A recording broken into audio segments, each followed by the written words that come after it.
Hello.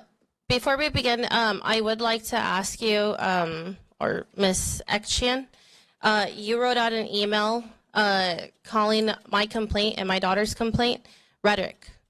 It's not rhetoric. It's actually a true complaint for her safety.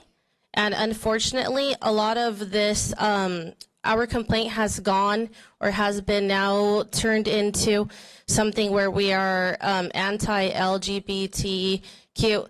You guys are completely ignoring the fact that this is still a safety issue and that your school teachers are harassing an already marginalized child, a disabled child with a brain injury that actually affects her short-term memory. And you sent out an email, and so did Mr. Ben Wolf, saying that you guys investigated it, but yet you never spoke to Thelma or myself before that email was sent out.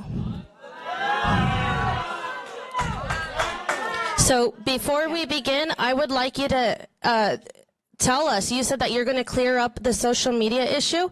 I would like for you to clear it up right now before everyone is done speaking.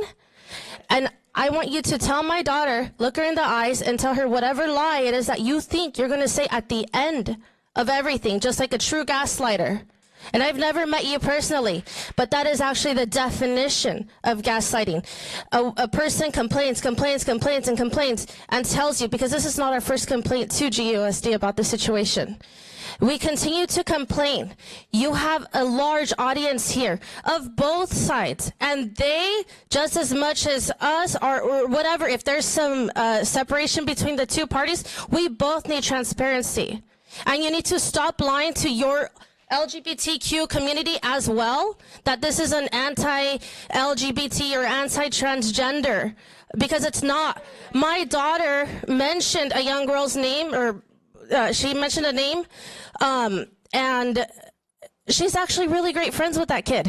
So you need to stop selling this as we hate transgenders, we hate gays, we hate lesbians. You need to stop, because this is what you create, is a divide where these people can continue to feel like they're hated and they're not. You create the division in the schools. Miss Kellogg, Mr. Ben Wolf, they create the division in the school because my daughter is great friends with that child. And they don't know hate amongst each other, even if their beliefs are completely different. And they had a conversation over the weekend, and they hung out today. You need to stop telling transgender people or gay people or bisexual people, whatever. You need to stop telling them that this is hate in the schools, because it's not. They don't hate each other. Everybody here doesn't hate each other. They're all just very stinking misinformed.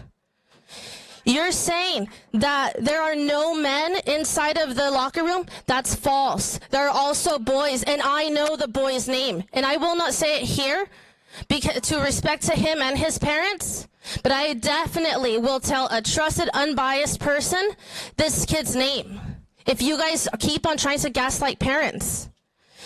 You also say that there is no type of violence or anything of that type at this school.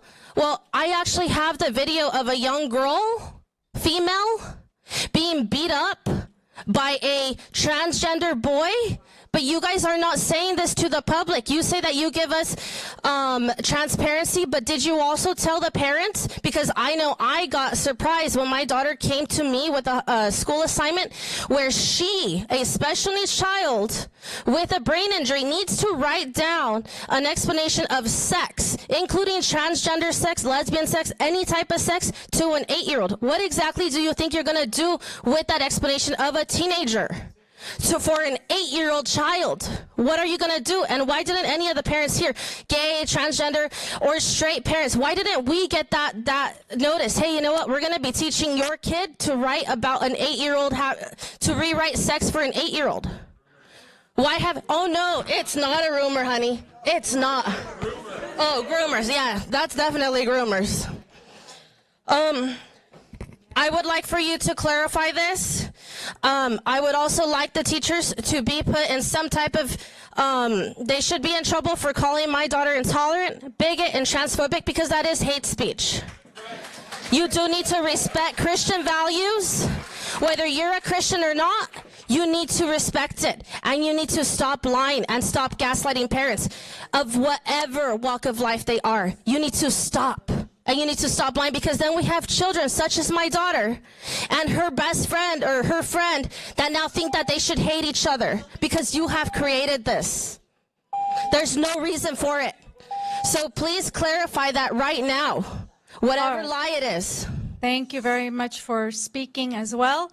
And we do have the final card on this topic. Should we take that before the children's piece? No, okay. My daughter is right here. I would like that explanation. And I would also like to know what Mr. Olvera did with the name of the young lady that I said was raped by an 18-year-old student also at GHS. And if he does not give some type of clarification to that child's parent, because I know that child's parent personally. All right, Ms. Vivar. I tell the GUSD or whomever else that girl's name. And I know that you have, there was an appointment that needed to be rescheduled, and so. It was an appointment where I was not allowed to bring any witnesses. It was just me and my daughter.